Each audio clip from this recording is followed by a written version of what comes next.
She ran across 1,000 miles of dust to escape the man who owned her fear. He was supposed to be just a stranger waiting in Montana.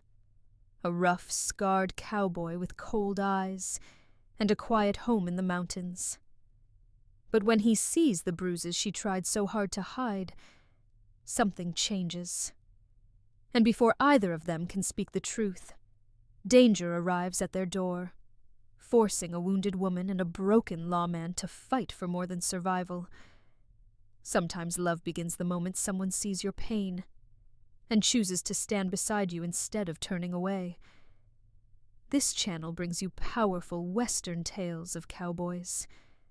Please like, comment, share, and subscribe if you enjoy heartfelt Western stories filled with love, courage, and unforgettable characters. Evelyn Harper counted her breaths to the rhythm of the train wheels, praying the choking dust of the Montana Territory would bury her alive.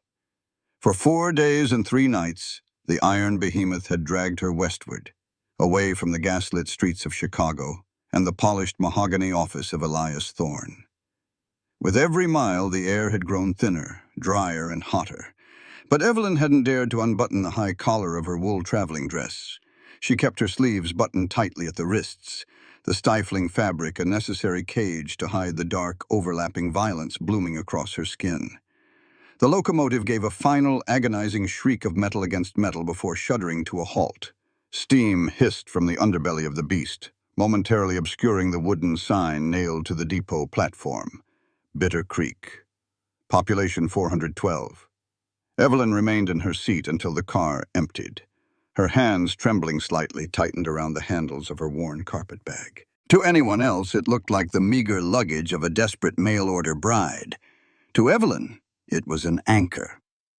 Stitched into the false bottom of that bag was a leather-bound ledger, a book of ciphered numbers, bribes, and blood money that could bring Elias Thorne's empire to its knees. She had stolen her own death warrant. Now she just had to disappear.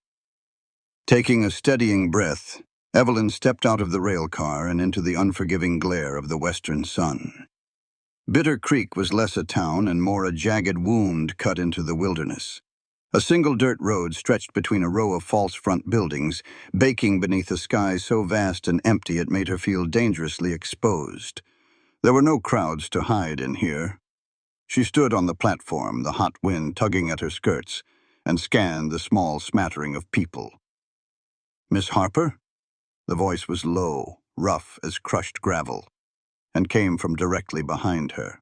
Evelyn gasped, spinning around so fast she nearly lost her footing. Her hand instinctively flew to her chest, her heart hammering wildly against her ribs. The man standing before her was a mountain of faded denim and worn leather. He was tall, broad-shouldered, and cast a long, dark shadow that entirely swallowed her small frame. But it was his face that made the breath catch in her throat. A jagged, silvery scar tore across his left cheekbone, disappearing into the scruff of his jaw. His eyes, shaded by the brim of a weathered Stetson, were the color of a winter sky, pale, piercing, and entirely unreadable. "I didn't mean to startle you," he said. He didn't step back, but he didn't crowd her either. He possessed a terrifying, predatory stillness. "I'm Silas Vance." Evelyn forced herself to nod, her throat too dry to speak. This was her husband-to-be. The man she had bound herself to through a single desperate letter exchanged across 1,000 miles. He was more intimidating than she had imagined, radiating a quiet, dangerous competence. "You travel light," Silas noted, his gaze dropping to the single carpet bag clutched against her stomach. It's all I need," Evelyn managed to whisper. Her voice sounded fragile, even to her own ears. Silas reached out. "Let me take that for you." As his large, calloused hand moved toward her, a visceral memory flashed behind Evelyn's eyes. A heavy fist, a shattered glass, the smell of expensive cologne and copper. Before she could stop herself, Evelyn flinched violently. She recoiled, ripping the bag away from his reach and pressing her back against the wooden siding of the depot. Her eyes widened in raw, unmasked terror, bracing for a blow that didn't come. Silas froze. His hand hung in the empty space between them. For a fraction of a second, the stoic mask slipped. His pale eyes narrowed, flicking over her rigid posture, the white-knuckle grip on her bag and the terror in her face. He didn't look offended. He looked like a man who had spent a lifetime reading the subtle tells of hunted things. Slowly, deliberately, Silas lowered his hand and took a half-step back, giving her the air she was desperately trying to pull into her lungs. "My wagon is out front," Silas said, his voice softer this time, carefully devoid of any sudden movement. "Whenever you're ready, ma'am. I'll be right over there." He turned and walked away. Evelyn noticed he moved with a slight rhythmic limp, his right leg stiff, as though carrying an old injury. She let out a shaky breath, her grip on the carpetbag loosening just enough to restore the blood flow to her fingers. He hadn't yelled. He hadn't demanded an explanation. He had just given her space. Gathering the last shreds of her courage, Evelyn stepped off the platform and followed him toward a battered buckboard wagon hitched to two massive roan horses. Silas didn't offer his hand to help her up, sensing she wouldn't want it. He simply waited until she had climbed onto the wooden bench and settled her bag firmly on her lap. Without a word, he climbed up beside her, snapped the reins, and guided the team out of Bitter Creek, heading toward the towering, snow-capped peaks of the Bitterroot Mountains. Evelyn kept her eyes fixed firmly ahead, unaware of the commotion happening back at the train depot. As the dust from Silas's wagon settled over the tracks, a deputy stepped out of the station master's office. He carried a hammer in one hand and a freshly telegraphed paper in the other. With two swift strikes, he nailed the heavy parchment to the center of the community bounty board. The wind caught the edge of the paper, fluttering the bold black ink. It was a crude sketch, but the dark, haunting eyes were unmistakable. Beneath the drawing of Evelyn Harper sat a single line of text that promised to bring hell straight to Silas Vance's door. Wanted, dead or alive. Reward, $5,000. The first blizzard of the season didn't just blanket the cabin in snow. It locked them inside with the silence. For 3 days, the wind howled like a wounded animal against the thick log walls of Silas Vance's homestead. Inside, the air was heavy with unspoken words and the crackle of the hearth. The cabin was a reflection of the man who owned it, stark, fiercely practical, and devoid of anything soft. There were 2 rooms, a sturdy iron stove, and a noticeable absence of any past. Evelyn moved through the small space like a ghost, trying not to haunt her own house. She desperately wanted to prove her worth, terrified that if she became a burden, Silas would send her back to Bitter Creek. Back to the trains, back to Elias Thorne. So she cooked, she swept, she mended. And she kept her high-collared, long-sleeved dresses buttoned to the throat, even when the heat from the iron stove made her head swim. Silas watched her. He didn't stare, but Evelyn could feel the weight of his pale, winter sky eyes tracking her frantic, bird-like movements. He spoke little, mostly offering quiet instructions about the firewood or the drafty windows, his bad leg giving him a heavy, rhythmic gait as he paced the floorboards. It happened on the evening of the 4th day. The shadows in the cabin had grown long, and the howling wind outside seemed to press against the glass panes. Evelyn hurried to the wooden table to light the kerosene lantern. Her hands, numb from washing dishes in tepid water and trembling from a bone-deep exhaustion she couldn't shake, fumbled with the glass chimney. She didn't have a secure grip. The glass slipped through her fingers. Time seemed to slow as it hit the hardwood floor, exploding into sharp, glittering shards. A splash of kerosene soaked into the braided rug. "I'm sorry." The apology tore from Evelyn's throat as a raw, terrified gasp. Instinct overrode logic. In Elias Thorne's world, a broken glass meant a broken rib. It meant a heavy backhand that would leave her ears ringing for days. Panic seized her lungs, cold and absolute. She dropped to her knees, heedless of the sharp edges, and frantically began scooping the broken glass into her bare hands. "Evelyn, stop!" Silas's voice was firm, cutting through the roar of the wind outside. He crossed the room in 2 long strides, his heavy boots thudding against the floorboards. To Evelyn, the sound was a countdown to a beating. "I can fix it, I'll clean it, please don't," she stammered, her breath coming in short, hyperventilating hitches. A jagged piece of glass sliced deep into the meat of her palm. Blood welled up instantly, bright red against her pale skin, dripping onto the floor. She didn't even feel the sting. "Leave it," Silas commanded, dropping to one knee beside her. Evelyn scrambled backward, but her heel caught the edge of the rug. Silas reached out, not to strike her, but to grab her bleeding hand before she could press it against her dress. As his large, calloused fingers wrapped gently around her wrist, Evelyn flinched violently. She yanked her arm back with all her strength. The sudden, violent motion caught the tight cuff of her wool dress on the edge of the table. A button popped, the thick fabric tore, and the sleeve pushed violently up past her elbow.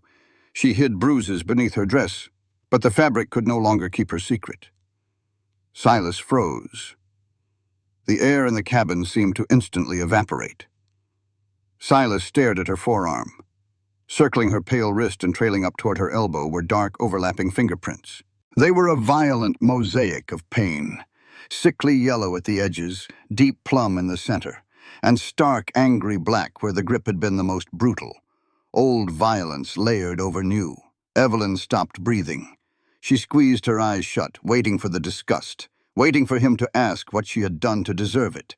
Instead, the cowboy's eyes turned cold. When Silas finally looked up from her arm to her face, the quiet, gruff rancher was gone. In his place was a predator. His jaw was locked into granite. The scar on his cheek stood out stark white against his flushed skin. The temperature in the room plummeted, filled with a lethal, terrifying stillness that made the blizzard outside seem tame. "Who did this?" His voice was barely a whisper, but it vibrated with a dark, suppressed violence that made the hairs on the back of Evelyn's neck stand up. It wasn't the anger of an abuser. It was the chilling, calculated wrath of an executioner. Evelyn yanked her arm free, scrambling backward until her spine hit the log wall. She pulled the torn sleeve down, clutching it to her chest as if she could stuff the secret back inside. "It was an accident," she choked out, a pathetic, reflexive lie. "A fall." Silas didn't blink. He didn't move toward her. He just knelt there among the shattered glass, his pale eyes pinning her to the wall. He knew the shape of a man's handprint when he saw one. I need to go to my room," Evelyn whispered, tears finally spilling over her lashes. She scrambled to her feet, clutching her bleeding, glass-bitten hand to her chest, and fled to the small bedroom at the back of the cabin. The heavy wooden door slammed shut, followed by the definitive click of the iron lock. Silas remained on the floor for a long time, staring at the drops of her blood mixed with the kerosene. The next morning, the blizzard finally broke, leaving a blindingly bright, silent world in its wake. Evelyn emerged from her room, her hand clumsily bandaged with strips of her own petticoat. She found the glass swept up, the rug cleaned, and Silas already out in the barn. A fresh pot of coffee sat warming on the stove. Shame burned in her chest. She needed to make amends. She needed to be useful. Spotting Silas's heavy canvas winter duster thrown carelessly over the back of a chair, Evelyn picked it up to hang it by the door. As she hoisted the heavy coat, something metallic and heavy slipped from the deep inside pocket. It hit the floorboards with a dull, heavy clunk. Evelyn knelt to pick it up. It was a silver star set within a circle. The metal was tarnished, heavily scratched, and stained in the crevices with what looked unmistakably like old, dried blood. She turned it over in her palm, her breath catching in her throat as she read the engraved letters. United States Marshal. Evelyn stared at the badge, the cold realization washing over her. The man she had married wasn't just a rancher. He was the law, and the ledger hidden in her room suddenly felt like a ticking bomb. Silas Vance didn't ask questions. He changed the rules of survival. For the next week, the cabin remained snowbound. But the suffocating tension that had gripped Evelyn began to unravel in ways she hadn't anticipated. She waited for the interrogation. She waited for Silas to kick open her bedroom door, badge in hand, and demand to know why a battered woman had lied her way into his home. She waited for the anger. It never came. Instead, Silas adapted to her trauma with the precision of a man who understood the fragile line between a cornered animal and a broken one. He never stood between her and the door. If they were in the small kitchen together, he made sure she had a clear path to an exit. He began walking with a heavier, more pronounced step, his boots thudding rhythmically against the floorboard so she always knew exactly where he was. He stopped reaching for things near her. Before entering the cabin from the biting cold, he would loudly clear his throat and scrape his boots on the porch, giving her time to arrange her face and her posture. It was a rough, unpolished sort of grace. And to Evelyn, who had spent the last 2 years surviving the unpredictable, explosive temper of Elias Thorne, Silas's calculated gentleness was completely undoing. The breaking point came on the 7th night. Evelyn had woken up gasping, her throat raw from a stifled scream. The nightmare had been vivid, the smell of Thorne's expensive bay rum cologne, the heavy thud of the ledger hitting the floor, the suffocating grip on her wrist. She sat up in the pitch black of her small bedroom, shivering violently in her cotton nightgown. A soft, scraping sound drew her attention to the crack beneath her bedroom door. The warm orange glow of the hearth flickered in the main room. Slowly, she crept out of bed and opened the door an inch. Silas wasn't sleeping. He was sitting in the worn leather armchair by the fire, a rifle resting across his knees, a half-empty cup of coffee steaming on the small table beside him. He was keeping watch. Hearing the creak of the hinges, Silas didn't turn his head. He just kept his pale eyes trained on the glowing embers. "Can't sleep?" he asked, his voice a low rumble that barely disturbed the quiet. "No," Evelyn whispered. "Come sit. Fire's warm." She hesitated, her hand gripping the doorframe. Then, pulling her woven shawl tightly around her shoulders, she stepped into the room and took the wooden chair opposite him. Silas reached into his boot, withdrew a finely balanced, antler-handled hunting knife and set it on the table between them. He slid it across the wood until the hilt pointed toward her. "For peace of mind," he said simply, "keep it under your pillow, or use it on me if I ever give you reason to. Your choice." Evelyn stared at the blade. The sheer trust in the gesture, handing a deadly weapon to a terrified, unpredictable woman, shattered the last of her defenses.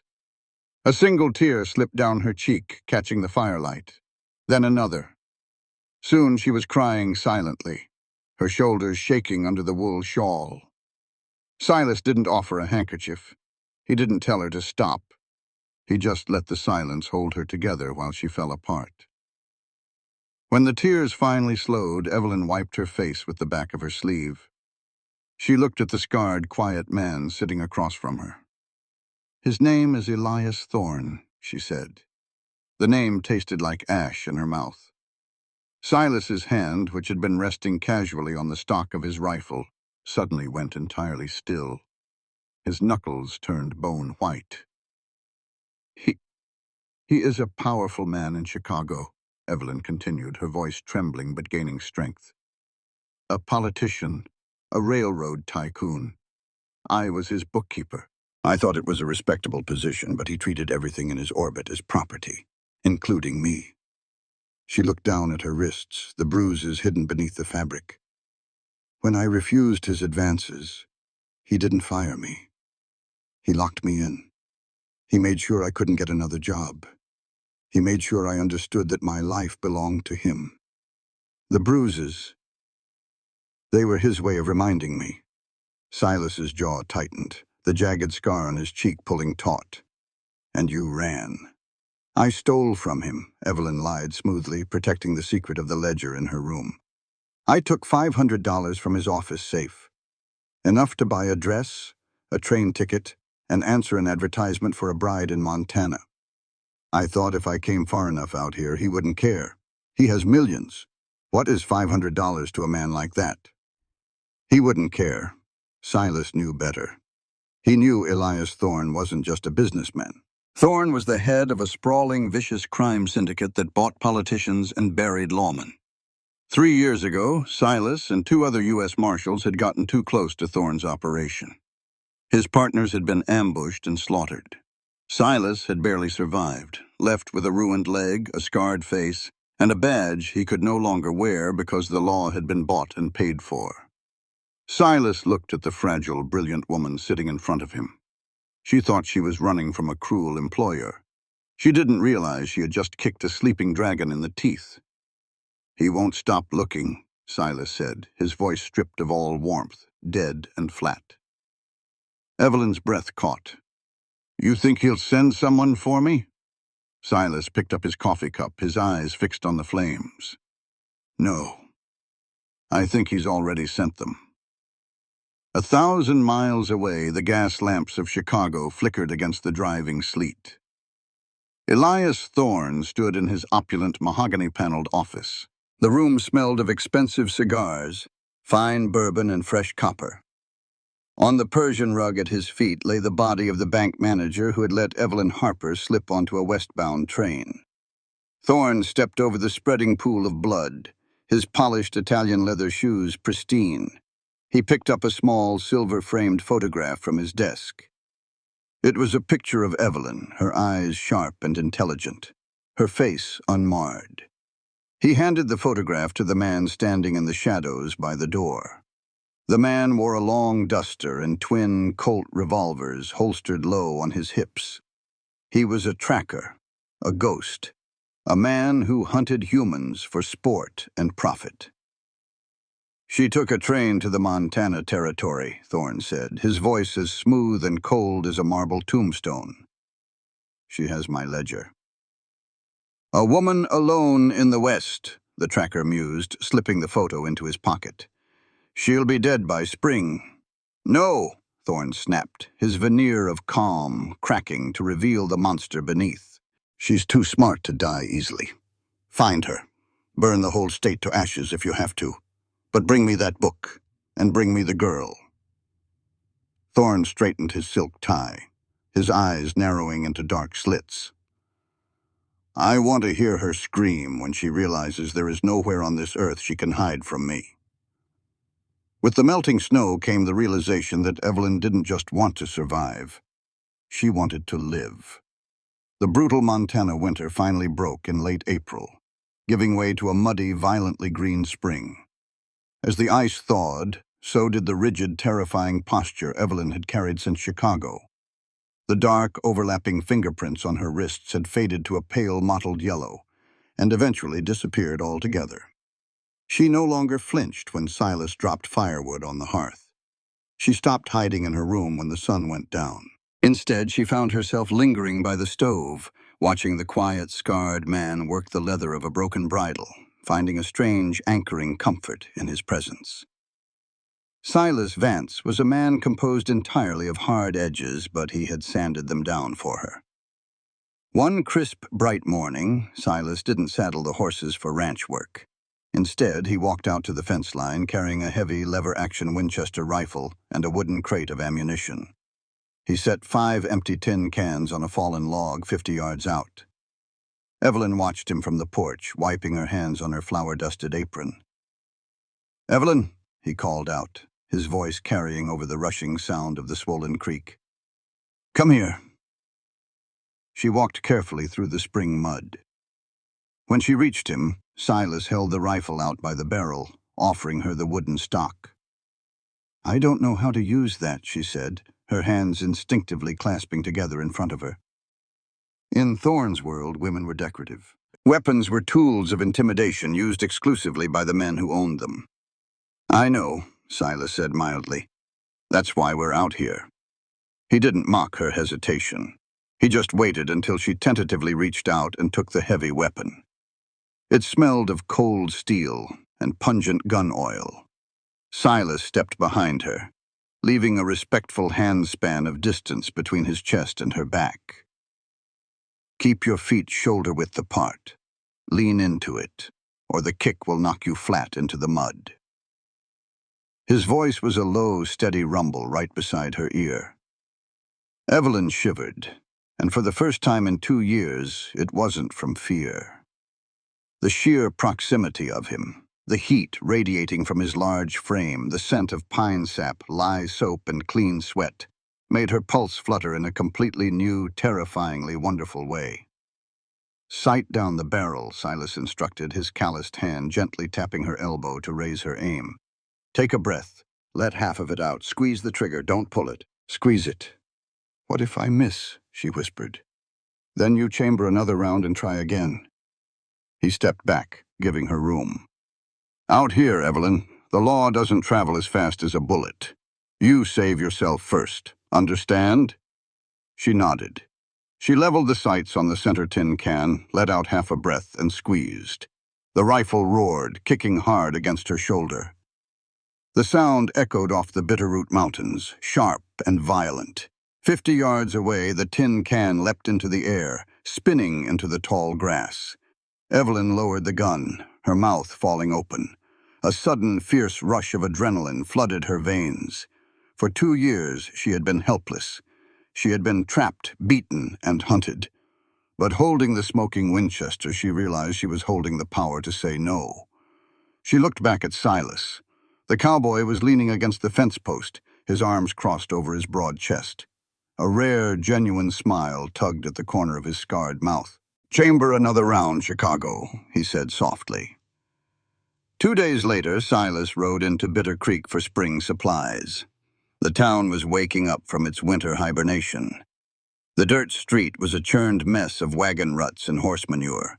Silas tied his roan to the hitching post outside the mercantile, his Stetson pulled low. He ordered flour, coffee, sugar, and seed from the clerk, paying with coins from his deep pockets. While the clerk loaded the sacks, Silas stepped next door into the saloon to wash the trail dust from his throat. The moment he pushed through the batwing doors, the hairs on the back of his neck stood up. It wasn't the noise, it was the quality of it. Silas moved to the far end of the bar, keeping his back to the wall, and ordered a whiskey. His pale eyes scanned the room in the mirror behind the bartender. 3 men sat at a corner table. They weren't cowboys and they weren't miners. They wore long, dark canvas dusters that hadn't seen enough trail dirt. Their holsters were tied low on their thighs, gunfighter rigs built for a quick draw, not for riding fences. They were city killers. "Eastern girl," one of them was saying to a terrified-looking saloon girl pouring their drinks. The man had a silver pocket watch chain draped across his vest, and a smile that didn't reach his dead reptilian eyes. "Pretty thing, dark hair, real skittish. Probably came through on the train right before the snow hit." Silas's blood ran cold. Thorne's reach was longer and faster than he had anticipated. He left his whiskey untouched, dropped a coin on the bar, and turned to leave. He needed to get back to the cabin. He needed to pack the horses and get Evelyn into the high country before these men started asking the station master about the scarred rancher who had picked up a mail-order bride. "Hey, you!" The voice cut through the low murmur of the saloon. Silas didn't stop. He pushed through the batwing doors and stepped out onto the boardwalk. Heavy bootsteps followed him. "I said hold up, friend." Silas stopped at the edge of the alleyway between the saloon and the mercantile. He turned slowly, letting his duster fall open just enough to clear the grip of his Colt. The man with the silver watch chain stood on the boardwalk, a half-smoked cigar clamped between his teeth. He looked Silas up and down, his eyes snagging on the vicious scar cutting across the rancher's cheek. "You local?" the tracker asked, his hand hovering inches from his gun. "Local enough," Silas grunted. "You got a woman matching a description out at your place?" "I got cattle," Silas said, his voice flat. "And I got work. Mind your business." He turned to walk into the alley toward his hitched horse. It was a calculated risk, turning his back, but he needed to see how eager they were to draw blood in broad daylight. He heard the distinct metallic snick of a hammer being cocked back. Silas didn't hesitate. 15 years of surviving as a U.S. Marshall took over. He dropped his shoulder, pivoted on his good leg, and drew his Colt in a single fluid blur of motion. The alley erupted. The tracker fired first, but Silas was already moving. The bullet tore through the heavy canvas of Silas's coat, slicing a hot, burning line across his upper left bicep. Silas didn't flinch. He leveled his Colt and fired twice. The heavy .45 caliber slugs hit the tracker dead center in the chest, lifting him off his boots and throwing him backward onto the muddy boardwalk. Shouts erupted from inside the saloon. Chairs crashed to the floor. The dead man's two partners were coming. Silas didn't wait to introduce himself. He holstered his smoking gun, grabbed the reins of his roan, vaulted into the saddle, and spurred the horse into a brutal, lung-burning gallop out of Bitter Creek. His shoulder burned like hellfire, blood soaking the sleeve of his shirt. But he couldn't stop. If he stopped, Evelyn was dead. Twilight had painted the Montana sky in bruised shades of purple and orange by the time Silas reached the homestead. Inside the cabin, Evelyn was humming softly, stirring a pot of venison stew over the iron stove. The firelight cast warm, golden shadows across her face. She felt safe. For the first time in her life, she felt truly, untouchably safe. Outside, heavy, frantic hoofbeats tore into the yard. A horse whinnied in panic. Evelyn dropped the wooden spoon. The sudden violence of the sound shattered the domestic peace.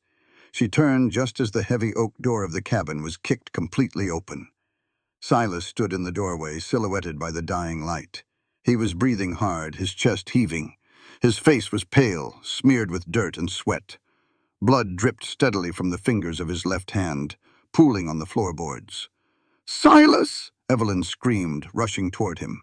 He caught her by the shoulders, his grip iron tight, stopping her in her tracks. His eyes were wild, stripped of all their usual calm, burning with the lethal intensity of a cornered wolf. With his good hand, he reached over his shoulder, unbuckled a heavy leather bandolier thick with rifle cartridges, and tossed it into her hands. "Get your boots on, Chicago," Silas rasped, blood dripping from his sleeve. "They found us." The sound of approaching hoofbeats was louder than the thunder rolling over the Bitterroot Mountains. It wasn't a storm brewing in the distance. It was the rhythmic, terrifying drum of a dozen riders closing in on the homestead. Inside the cabin, the heavy, metallic smell of Silas's blood mixed with the sharp tang of wood smoke and sheer, raw adrenaline. "Bar the door," Silas barked, his voice stripped of its usual quiet gravel, replaced by the sharp bark of a commanding officer. He didn't wait for her to move.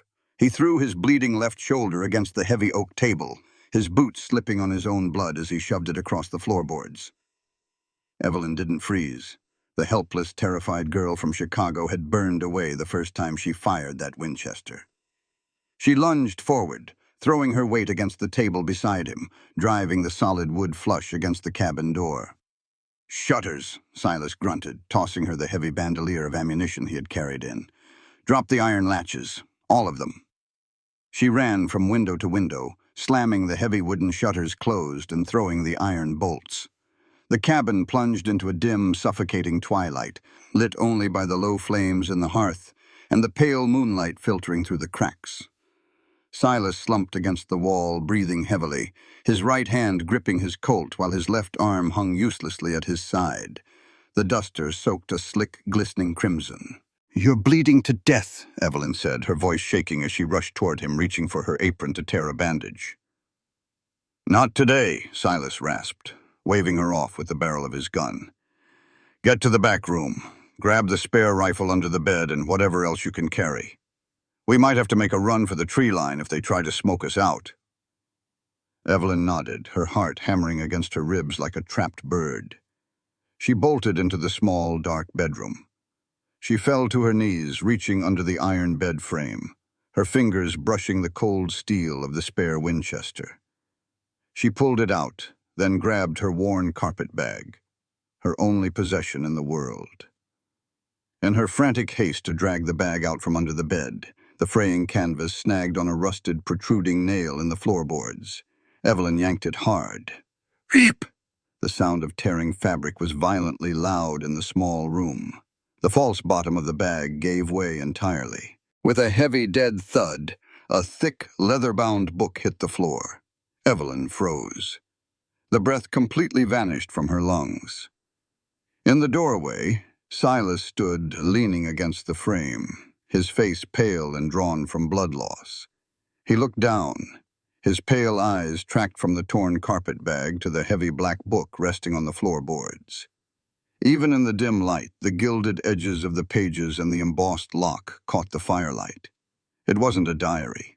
It was a commercial ledger. 15 years of law enforcement instinct flared to life in Silas's eyes. He limped forward, bypassing Evelyn, and crouched down. With his good hand, he scooped up the heavy book. He didn't ask for permission. He flipped the brass clasp open with his thumb and opened to a random page. Columns of neat, meticulous handwriting filled the paper. But they weren't just numbers. They were ciphered codes, dates, initials, and massive, staggering sums of money alongside the names of judges, politicians, and rival gang leaders. Silas looked up slowly. The lethal protective rancher was gone.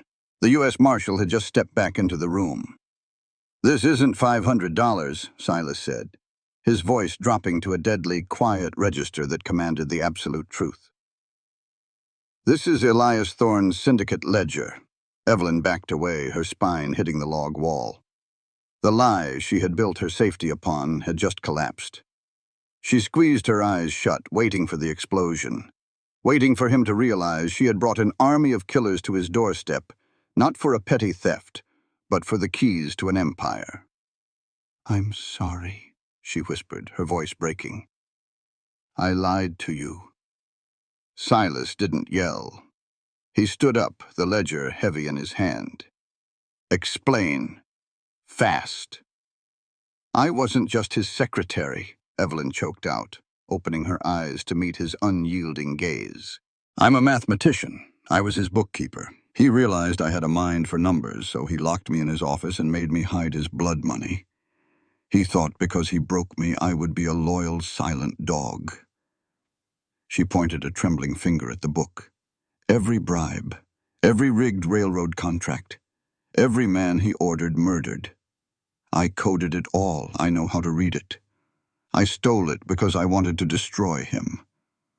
Evelyn wrapped her arms around her chest, tears finally spilling hot and fast down her cheeks. "I didn't think he would send an army. I thought I could hide. But he can't let me live, Silas. If that book reaches a federal judge, he hangs. And I brought his wrath right to your door." She braced herself. She waited for Silas to curse her name, to tell her to take her book and get out of his house, to throw her to the wolves howling outside. Silas Vance stared at the brilliant, terrified, fiercely brave woman backed against his wall. He looked down at the ledger, the very thing that could avenge the deaths of his murdered partners, and then tossed it casually onto the mattress. He reached out and took the spare Winchester from her trembling hands. "Silas," Evelyn sobbed, "I'm so sorry." Silas jacked around into the chamber, the mechanical clack-clack of the lever action echoing like a gavel striking wood. He looked up, the jagged scar on his cheek stretching as a grim, dangerous smile touched the corners of his mouth. "You're carrying his death warrant, Chicago," Silas said, his pale eyes burning with a sudden lethal fire. "Why didn't you tell me? I would have bought more ammo." Evelyn let out a startled, breathless gasp. He wasn't abandoning her. He was going to war with her. Before she could speak, the distant sound of hoofbeats abruptly ceased. An eerie, heavy silence descended upon the homestead. "They've dismounted," Silas whispered, instantly stepping in front of her, shielding her body with his own. "They're circling the perimeter." For 10 agonizing seconds, nothing happened. The cabin held its breath. Then a sudden bright flare of orange light illuminated the cracks in the wooden shutters. There was a sharp, whistling hiss through the air, followed by a violent thwack that shook the ceiling beams. Through the narrow gap in the window frame, they saw it. The first flaming arrow arced through the Montana night sky, embedding itself deep into the dry cedar shakes of the cabin roof. The siege had begun. Smoke has a way of finding the truth in a person's lungs. Within minutes, the dry cedar shakes of the cabin roof caught the flames, spreading a dull, roaring heat that pressed down from the ceiling. The air inside turned thick and hazy, stinging their eyes and clawing at their throats. Outside, the dark tree line erupted with the muzzle flashes of a dozen rifles. Lead tore through the thick wooden shutters, splintering the logs and shattering the remaining glass panes. The deafening roar of gunfire was absolute chaos, but Silas moved with the cold, mechanical precision of a man who had lived in the crosshairs. "Stay low!" Silas shouted over the din, shoving a heavy cast-iron skillet over a bullet hole in the wall to block the incoming trajectory. He kicked a chair out from under the window, dropped to his good knee, and shoved the barrel of his Colt through a splintered gap. He fired 3 times. A man screaming in the brush abruptly went silent. Evelyn crouched behind the overturned oak table, the spare Winchester gripped so tightly her knuckles were white. Her heart pounded a frantic rhythm against her ribs. The terrified girl from Chicago screamed at her to drop the gun, to hide under the bed, to beg for mercy. But the woman who had learned to shoot in the Montana spring took a steadying breath. A heavy boot kicked at the front door. One of Thorne's hired guns was trying to breach the cabin while Silas was pinned down at the window. The door shuddered on its iron hinges. Evelyn didn't hesitate. She remembered the solid weight of Silas standing behind her, his low voice telling her to squeeze, not pull. She braced the stock of the rifle against her shoulder, leveled the barrel at the center of the heavy oak door, and squeezed the trigger. The Winchester roared, kicking hard into her shoulder. The heavy .44 caliber slug punched straight through the wood. A wet thud sounded on the porch, followed by the heavy clatter of a body hitting the floorboards. Silas glanced back at her, his pale eyes flashing with a fierce, proud light through the swirling smoke. "Good girl. Chamber another." She worked the lever, the empty brass casing clinking onto the floor. She was no longer a victim. She was fighting back, but bravery couldn't stop the fire. The roof was fully engulfed now. Burning embers rained down into the main room, catching the braided rug and the curtains. The heat was becoming unbearable, sucking the oxygen from the small space. Coughing violently, Silas grabbed his bandolier and scrambled toward the back of the room, dragging his bleeding left arm. "They're going to roast us alive," Silas rasped, wiping soot and sweat from his eyes. "When the roof starts to buckle, we make a run for the root cellar out back. I'll lay down covering fire. You don't stop running, Evelyn, you hear me?" Before she could answer, a glass bottle shattered against the iron stove. It wasn't a bullet. It was a makeshift explosive, dynamite taped to a bottle of kerosene. Silas saw the burning fuse a fraction of a second before it went off. He lunged across the floorboards, throwing his massive frame completely over Evelyn, shielding her body with his own duster just as the blast tore through the kitchen. The explosion deafened her. Wood shrapnel and searing heat washed over them, blowing the back door clean off its hinges. Evelyn lay stunned, her ears ringing with a high-pitched whine. She pushed herself up, choking on the thick black smoke. "Silas?" He didn't move. He lay pinned beneath a fallen ceiling beam, his breathing shallow and ragged. Evelyn frantically shoved the burning wood off his back. When she rolled him over, her heart stopped. A jagged piece of shrapnel had torn through his right thigh, his already ruined leg. Blood was pumping out in a terrifying rhythmic surge, pooling rapidly on the charred floorboards. Silas let out a low, agonizing groan, his hand fumbling uselessly toward his holster. His pale eyes flickered open, hazy with pain and blood loss. "Go," he choked out, his voice barely a whisper. "Root cellar. Go." He couldn't stand. He couldn't run. He was bleeding to death in a burning box. Evelyn looked at the man who had given her a home, a knife, and her dignity. She looked at the flames eating away the walls. If they stayed, he would burn. If she dragged him, they would both be gunned down in the yard. There was only one piece on the board left to play. Evelyn reached under the bed and grabbed the heavy leather ledger. "Evelyn." "No," Silas rasped, reading her mind. His bloody hand shot out, weakly gripping her wrist. It wasn't the brutal, crushing grip of Elias Thorne. It was the desperate hold of a man who loved her. "Don't do it, Chicago. Please." Tears cut clean tracks down her soot-stained face. She leaned down and pressed her lips to his forehead. A fierce, desperate goodbye. "You saved me, Silas," she whispered against his skin. "Now it's my turn." She pulled her wrist from his fading grasp. Clutching the ledger tightly to her chest, Evelyn stood up. She walked past the flames, past the shattered glass, and stepped through the blown-out doorway onto the burning porch. "Stop firing!" Evelyn screamed, her voice tearing through the smoky night. She held the leather-bound book high in the air. "I have the ledger. Stop shooting!" The gunfire from the tree line ceased, replaced by the crackle of the burning cabin. 5 men emerged from the shadows, their rifles trained on her chest. The leader, a man with a scorched duster and a cruel smile, stepped onto the edge of the porch. He looked at the book, then at Evelyn's soot-stained, terrified face. "Smart girl," the tracker spat. He snatched the heavy book from her hands and shoved her roughly toward his men. "Bind her wrists. Throw her on the bay mare." "My husband," Evelyn choked out, looking back at the flames consuming the cabin. "Let me drag him out. He's dying." The tracker laughed, a harsh, grating sound. "Thorne wants you alive, sweetheart. He didn't say nothing about the cowboy. Let him burn." Rough hands grabbed Evelyn, binding her wrists tightly with coarse rope. They dragged her toward the horses, ignoring her screams and frantic struggling. They threw her over the saddle of a tall bay, tying her boots to the stirrups so she couldn't jump. As the posse mounted up and turned their horses east, Evelyn wrenched her neck to look back one last time. The roof of the homestead collapsed inward, sending a massive plume of orange sparks spiraling up to the cold Montana stars.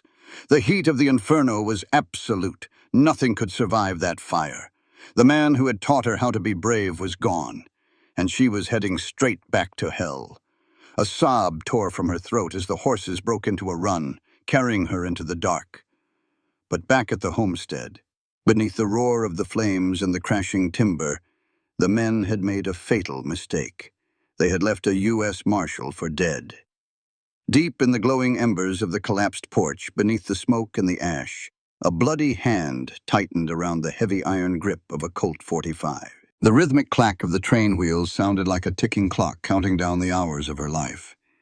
Evelyn sat rigidly in the center of the opulent private rail car, her soot-stained dress a stark contrast to the plush crimson velvet and polished mahogany surrounding her. The air in the car was thick with the suffocating familiar scent of expensive bay rum cologne and imported cigar smoke. Elias Thorne sat in a leather wingback chair opposite her, his suit immaculate, his silver-streaked hair perfectly combed. On the small table between them rested the leather-bound ledger, its pages slightly singed from the cabin fire but otherwise intact. Thorne took a slow sip from a crystal tumbler of bourbon. He looked at Evelyn not as a person, but as a misbehaving piece of property that had finally been retrieved.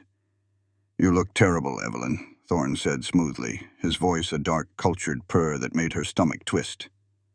"Montana has not been kind to you. Look at your hands. Look at your blistered, filthy. I gave you silk, and you chose to roll in the mud with a crippled dirt farmer."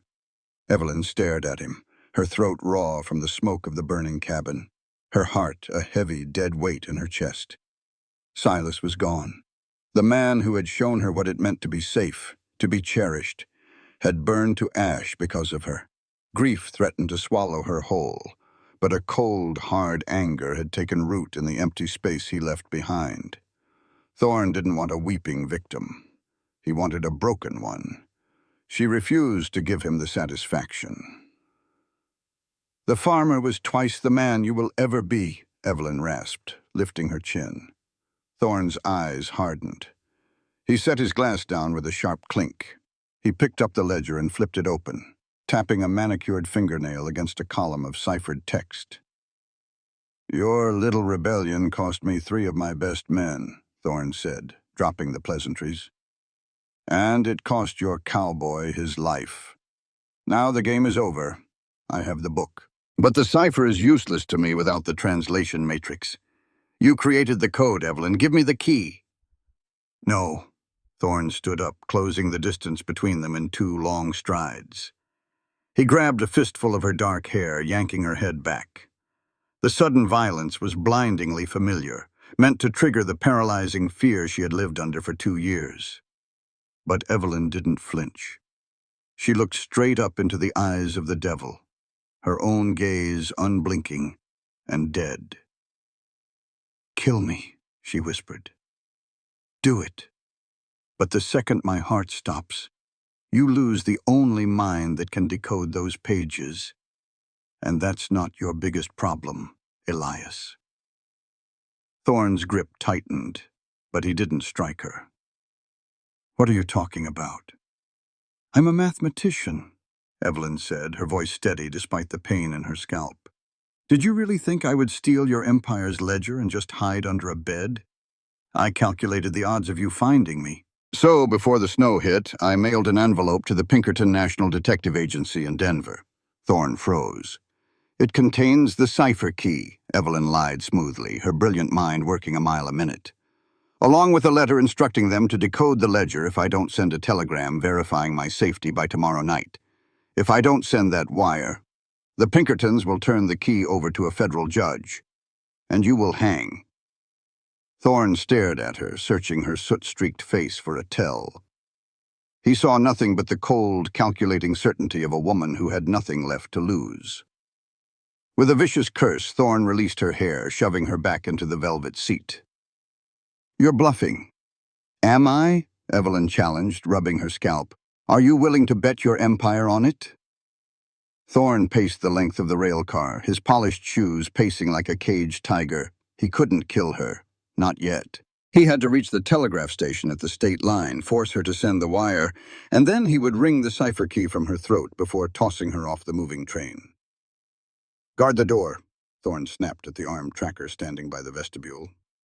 He shot Evelyn a look of pure, concentrated venom. "When we cross into Wyoming, sweetheart, I am going to show you exactly why you should have stayed in Chicago." 200 miles behind the speeding locomotive, dawn broke over the Bitterroot Mountains, casting a pale, cold light onto the smoldering ruins of the Vance homestead. The cabin was a collapsed pile of charred timber and drifting white ash. The silence of the morning was absolute, broken only by the occasional pop of a dying ember. Suddenly, the heavy iron door of the root cellar, buried beneath a section of scorched roof, shoved upward. It heaved once, twice, and then violently flipped backward, sending a shower of ash into the air. Silas Vance dragged himself out of the earth. He was a terrifying sight. His canvas duster was burned half away. His face was streaked with soot and dried blood, the scar on his cheek stark and livid. He hauled himself up onto the charred floorboards, his breathing a ragged, wet rasp. He didn't look at the ruin of his home. He didn't care about the furniture, the clothes, or the winter supplies. He only cared about the empty space where Evelyn had been. A searing, blinding pain shot up his right leg. The shrapnel from the dynamite blast had torn a ragged hole through his thigh. Silas gritted his teeth, tearing a strip of unburned fabric from his shirt. He bound the wound with brutal, unflinching force, tying it off tight enough to stop the bleeding. He let out a low, guttural grunt, his forehead resting against the warm, blackened wood. "She gave herself up for you." The thought was a physical blow to his chest. Evelyn had walked into the hands of a monster, sacrificing her hard-won freedom to buy him a chance to live. Silas pushed himself to his feet. His bad leg screamed in protest, but he forced his weight onto it. Pain was just information, and right now, it was fuel. He limped toward the rear of the cabin footprint, near where the stove used to sit. The floorboards here were heavily scorched, but intact. He dropped to his knees and used his hunting knife to pry up the heavy oak planks. Beneath the floor, untouched by the inferno, was a locked iron lockbox. Silas smashed the padlock with the butt of his Colt. He threw the lid back. Inside, wrapped in oiled cloth, rested the ghosts of his past. He pulled out a pristine, heavily modified Winchester lever-action rifle.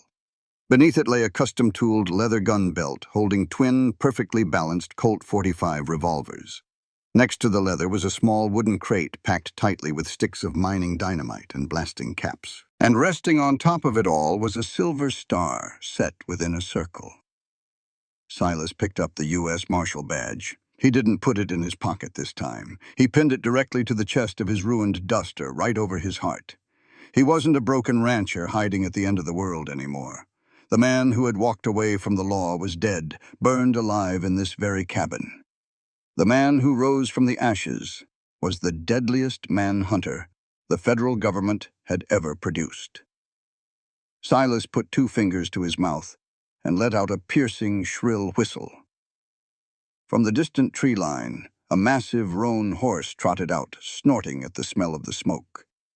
It was saddled and ready. Silas strapped the heavy gun belt to his hips, slung the bandolier of ammunition over his good shoulder, and grabbed the canvas sack of dynamite. He pulled himself up into the saddle, his face set in a mask of cold, lethal calculation. He knew the rail lines. He knew where Thorne's private train had to route to get through the mountain passes. He dug his spurs into the roan's flanks. By midday, Silas Vance pushed his horse to the absolute limit, riding the narrow, treacherous ridgelines that cut across the territory. His leg bled, his shoulder burned, but his pale eyes never blinked against the harsh wind. He crested a high granite ridge, the horse lathered in sweat and breathing hard.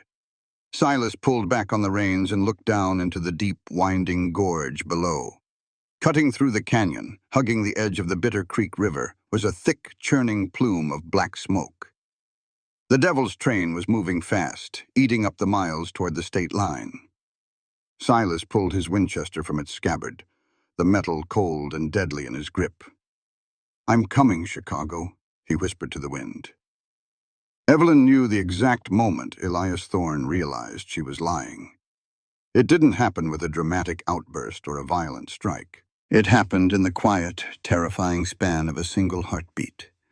The rhythmic clatter of the train wheels filled the opulent rail car as Thorne sat back in his leather wingback chair, swirling the amber liquid in his crystal glass. He was staring at the snow-capped peaks rolling past the window, his brilliant, calculating mind turning over her claim about the Pinkerton Detective Agency. Then Thorne's eyes shifted back to her. The smug patrician mask melted away, replaced by the cold reptilian stare of a predator that had just cornered its prey. "The blizzard," Thorne said softly, his voice cutting through the ambient noise of the train. Evelyn's stomach plummeted into a bottomless gorge, but she forced her face to remain a mask of stone. "What about it?" Thorne set his glass down. He leaned forward, resting his elbows on his knees, his eyes gleaming with dark triumph. "You arrived in Bitter Creek on a Tuesday. The snow started falling that night. It didn't let up for 4 days. A cruel, razor-thin smile stretched across his face. "The mail stage hasn't run out of Bitter Creek in 2 weeks, Evelyn. You couldn't have sent a letter to Denver. The pass was completely blocked." The air in the cabin suddenly felt too thin to breathe. Her insurance policy, the brilliant bluff that had kept her alive for the last 100 miles, evaporated into the cigar-scented air. Thorne picked up the leather ledger, brushing a smudge of ash from the cover. "I suppose I will have to hire a team of cryptographers to break your cipher. It will be tedious, and it will cost me a small fortune. But it is entirely possible."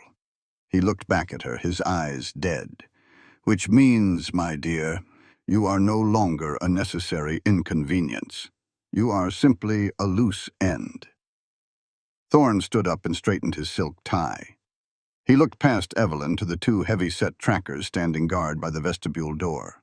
"We approach the ironwood trestle in 10 minutes, Thorne commanded, his tone strictly business. "It's a 100-foot drop into the gorge. When the train slows for the crossing, open the rear doors and throw her off. I want this chapter of my life closed before we reach the Wyoming border."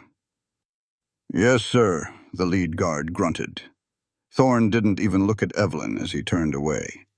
He slid the open sliding door to the forward dining car, stepping through to pour himself a fresh drink, leaving her to the executioners.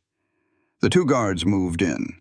They dragged Evelyn out of the plush velvet seat and shoved her roughly to the floor near the rear exit of the car. One of them pulled a length of coarse hemp rope from his duster and bound her wrists tightly to the heavy brass railing that ran along the wainscoting. "Sit tight, sweetheart," the guard sneered, checking his pocket watch. "Almost there." The guard stepped back, leaning against the mahogany bar to wait out the final minutes, completely unbothered by the murder they were about to commit. Evelyn slumped against the wall, her head bowed. To the men watching her, she looked like a broken woman who had finally accepted her fate. But beneath the curtain of her tangled, soot-stained hair, Evelyn's eyes were wide, alert, and burning with a fierce, absolute resolve. Silas had died to give her a chance at freedom. She was not going to let Elias Thorne take it from her. Evelyn shifted her weight, bringing her bound hands down as close to the floor as the rope would allow. She pressed her right boot against the brass rail. Slowly, agonizingly, she reached two fingers into the deep leather shaft of her boot. The cold, familiar touch of an antler hilt met her fingertips. For peace of mind, Silas had told her the night he gave her the hunting knife. "Or use it on me if I ever give you reason to. Your choice." Her fingers curled around the handle. She slid the blade free. It was razor-sharp, maintained with the meticulous care of a frontier survivalist. Hiding the blade beneath the folds of her ruined skirt, Evelyn angled the steel against the thick hemp rope binding her wrists. She began to saw. The tough fibers bit into her skin and her blistered hands screamed in protest, but she didn't stop. She worked with frantic, silent desperation. Thread by thread, the rope began to give way. The train's whistle blew, a long, echoing blast that signaled their approach to the gorge. "All right, boys," Thorne's voice called out from the next car. "Open the doors." The two guards pushed off the bar. One of them unholstered his revolver, while the other stepped toward the rear doors to unlatch them. The roar of the tracks grew deafening as the heavy iron door slid open, revealing the rushing, blurred earth outside. Snap! The final strand of rope parted. Evelyn's hands were free. She didn't jump up. She kept her hands behind her back, gripping the hilt of the hunting knife so tightly her knuckles ached. Her heart pounded a frantic rhythm, but her mind was terrifyingly clear. When the guard reached down to haul her to her feet, she was going to drive the blade straight upward into his throat. She would take his gun. She would fight until her last breath. The guard stepped over her, his shadow falling across her face. He reached down, his large hand grasping her shoulder. "Time to fly, Chicago." Evelyn tightened her grip on the knife, bracing her muscles to strike. But before she could move, the train whistle shrieked again. It wasn't a warning blast. It was a prolonged, panicked scream of pure terror. Instantly, the emergency air brakes engaged. The catastrophic sound of iron grinding against iron tore through the train. Thousands of tons of metal locked up simultaneously. Physics took over with brutal, unforgiving force. Evelyn, braced against the floor and the brass rail, was thrown hard against the wood paneling. The guard towering over her didn't have a chance. He was launched forward like a rag doll, hurtling through the air and smashing violently headfirst into the heavy oak door frame. His partner crashed into the bar, shattering bottles and mirrors in an explosion of glass. The rail car shuddered, bucking violently on the tracks. Showers of orange sparks flew past the windows like a meteor shower. The screaming of the wheels was deafening, the smell of burning friction filling the car. Evelyn clung to the brass rail, the floor pitching beneath her. For 10 terrifying seconds, she thought the train was going to derail and plummet into the gorge. With a final, bone-jarring jolt, the locomotive slammed to a dead, groaning halt.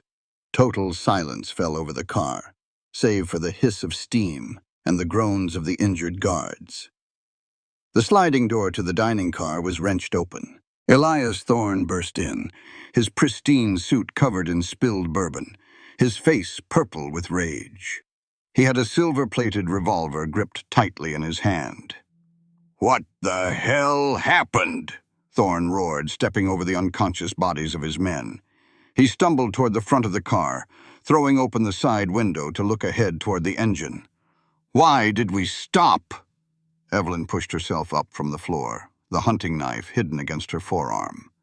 She moved to the shattered window on the opposite side, her breath catching in her throat as she looked out over the tracks. The train had stopped exactly 20 yards from the edge of the gorge, but there was no ironwood trestle. The massive 100-foot engineering marvel of steel and timber had been blown to pieces. A gaping, smoking chasm of twisted black iron and splintered wood dropped straight down into the roaring river below. And there, standing dead center on the tracks between the halted train and the smoking abyss, was a solitary figure. The wind whipped the ashes of the ruined bridge around him. He wore a heavy canvas duster and a custom gun belt. Pinned over his heart, catching the last dying rays of the Montana sun, was a silver U.S. Marshal badge. Evelyn let out a breathless, disbelieving sob. Elias Thorne looked out the window. The massive ironwood trestle bridge ahead had been blown to pieces. Standing on the tracks, shrouded in the smoke of the dynamite, was Silas Vance. Silas didn't come to negotiate. He came to collect a debt paid in lead. Through the shattered window of the rail car, Elias Thorne stared at the lone figure standing on the tracks, the swirling smoke of the destroyed trestle bridge framing him like an avenging phantom. Thorne's face contorted into a mask of absolute unhinged fury. "Kill him!" Thorne roared to his surviving men, spit flying from his lips. "I don't care what it takes. Put him in the ground." The train erupted. 2 guards leaned out from the vestibules, their rifles barking, sending a hail of lead down the tracks. Silas Vance didn't flinch. He didn't run. He walked forward with the slow, terrifying, rhythmic gait of a predator that had cornered its prey. He raised the Winchester lever-action rifle to his shoulder. He didn't fire wildly. He fired with the cold, mechanical precision of a U.S. Marshal who had spent 15 years sending bad men to hell. Crack, clack, clack, crack. 2 shots. 2 guards tumbled from the vestibules, hitting the gravel beside the tracks. Inside the opulent dining car, panic seized Elias Thorne. The polished veneer of the untouchable Chicago tycoon shattered completely. He grabbed Evelyn by the arm, his fingers digging sadistically into her bruised flesh, and dragged her violently toward the rear observation car. "You think he can save you?" Thorne snarled, hauling her through the narrow mahogany-paneled corridor. "He's one crippled man against half a dozen guns. He's going to die bleeding on these tracks, and then I'm going to throw you over the edge myself." Evelyn stumbled, letting Thorne drag her, keeping her right hand hidden in the folds of her ruined skirt. The antler hilt of Silas's hunting knife was slick with her own sweat, but her grip was like iron. She wasn't fighting him. Not yet. She was waiting for the corridor to open up. She needed room to move.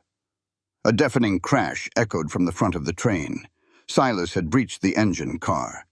The sound of close-quarters combat tore through the train.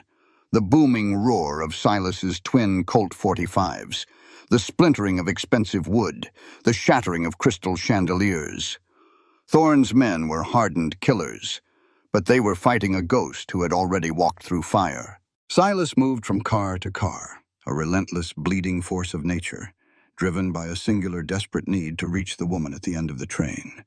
Thorne shoved Evelyn into the rear observation car, a luxurious space encased in velvet and glass, and slammed the heavy brass-reinforced door shut, throwing the deadbolt.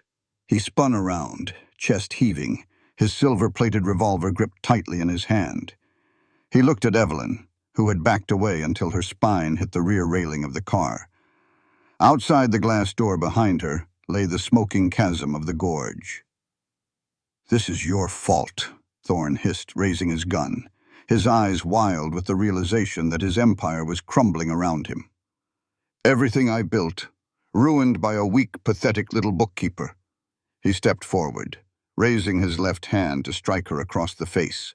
A brutal, backhanded blow meant to shatter her jaw before he put a bullet in her. It was the same move he had used a dozen times in Chicago. But Evelyn didn't cower. She didn't close her eyes. She anticipated the strike, As Thorne's arm swung down, Evelyn ducked beneath his reach with lightning speed. She lunged inward, driving her weight forward, and buried the 5-inch steel blade of Silas's hunting knife deep into the meaty juncture of Thorne's shoulder. Thorne shrieked, a high, wet sound of pure agony. The silver-plated revolver slipped from his nerve-deadened fingers, clattering onto the Persian rug. Evelyn didn't hesitate. She dropped the knife, dove to the floor, and snatched the heavy gun. She rolled backward, scrambling to her feet just as Thorne yanked the blade from his shoulder, blood instantly soaking his pristine suit. Evelyn thumbed the hammer back with a sharp metallic click and leveled the barrel dead center at his chest. Thorne froze. He pressed a hand to his bleeding shoulder, leaning heavily against the velvet wall. He looked at the smoking barrel of his own gun, then up at the soot-stained, bruised face of the woman holding it. Despite the pain, a wet, bloody laugh bubbled up from Thorne's throat. He coughed, his arrogance a terminal disease. "You don't have the stomach to kill me, Evelyn," Thorne sneered, his lips stained red. "You're a mathematician, a girl from the city. You don't have the grit to pull that trigger, and we both know it." He took a step toward her. Evelyn's pale blue eyes were entirely devoid of warmth. They were the eyes of the Montana winter. "I'm not going to kill you," Evelyn said softly. She lowered the barrel of the gun. Bang! The gunshot was deafening in the enclosed space. The heavy bullet tore straight through Elias Thorne's right kneecap, shattering the bone into dust. Thorne's leg folded instantly. He collapsed to the floor, screaming in a pitch that barely sounded human, clutching his ruined knee as blood pooled onto the expensive rug. He writhed in agony, looking up at her in absolute horrific shock. Evelyn stood over him, the gun still smoking in her hand, her posture steady. "I'm keeping you alive," she said, her voice carrying the cold, hard ring of absolute frontier justice, "so you can rot in a cell." At that exact moment, the heavy brass door of the observation car was kicked violently off its hinges. Silas Vance stood in the doorway. He was a terrifying, beautiful sight. His duster was charred, his face was smeared with soot and blood, and his chest heaved with exertion. He had his Colt raised, ready to fire, but he froze at the scene before him. Elias Thorne was weeping on the floor in a pool of his own blood, and Evelyn Harper was standing over him, the weapon lowered, completely and utterly unbroken. Silas slowly lowered his gun. The lethal tension drained from his broad shoulders, replaced by a look of profound, staggering awe. From the high ridges above the gorge, the sharp blast of a brass bugle cut through the canyon wind, followed by the thunder of 50 approaching horses. The telegram Silas had sent from Bitter Creek before riding to the trestle had done its job. The federal marshals from the Wyoming Territory had arrived. Thorne was in cuffs within minutes.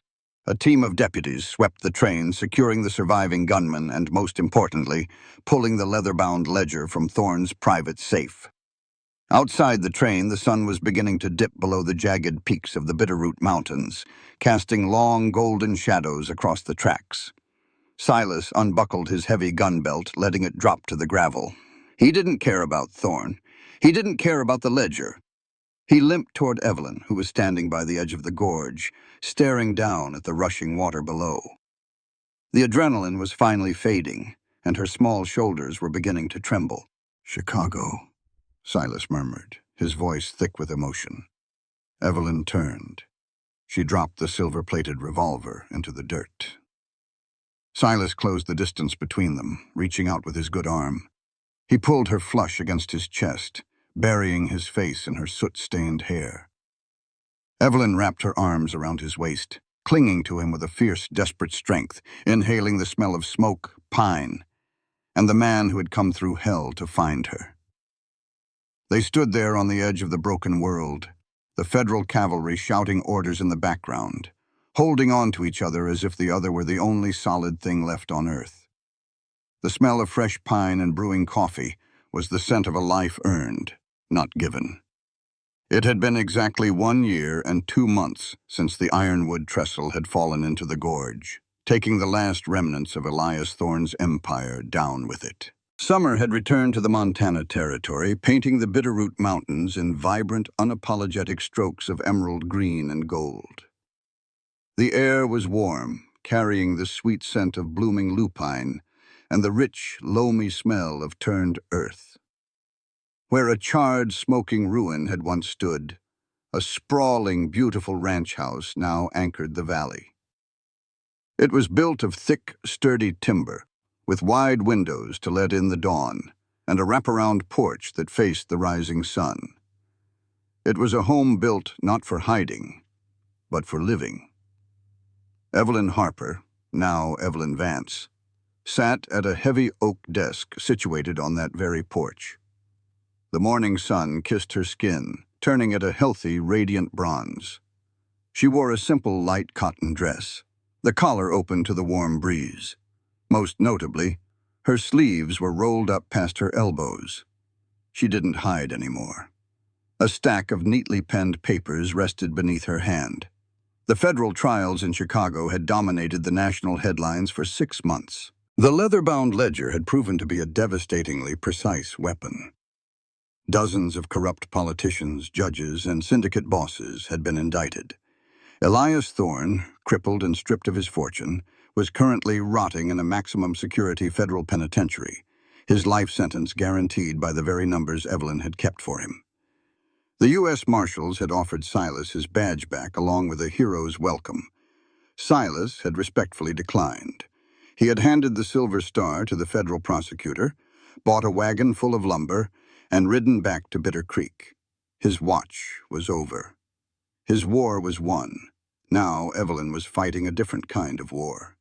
She dipped her fountain pen into the inkwell, her eyes scanning the final paragraph of the manuscript she had spent the last 3 months writing. It wasn't a ledger of blood money. It was an autobiography. A raw, unflinching guide for other women trapped in gilded cages, showing them how to find the courage to run, how to survive, and how to fight back. She was sending it to a publisher in New York by the end of the week. A low, rhythmic thud of boots on the wooden steps drew her attention, but she didn't flinch. She didn't instinctively reach for a weapon, nor did her heart hammer in terror. Silas walked up from the barn carrying 2 steaming enamel mugs of coffee. He didn't stomp his boots loudly anymore. He didn't loudly clear his throat to announce his presence before entering a room. The hyper-vigilant rules of survival that had governed their first devastating winter together were gone, replaced by a deep, unwavering trust. He moved with his familiar heavy limp, his broad shoulders relaxed under a faded denim shirt. The jagged scar on his cheek was still there, but the harsh, lethal coldness in his pale eyes had completely thawed. When he looked at her, his eyes were the warm, clear blue of a summer sky. Silas set a mug on the edge of her desk, careful not to drip on her manuscript. He didn't step back to give her space. He stepped right up behind her chair. "Finished?" he asked, his voice a low, comforting rumble that resonated deep in her chest. "The last page," Evelyn smiled, setting her pen down. She leaned back, tilting her head up to look at him. "Do you think it will help?" Silas reached down, his large, calloused hand gently brushing a stray lock of dark hair behind her ear. "I think you're going to save a lot of lives, Chicago. You've got a habit of doing that."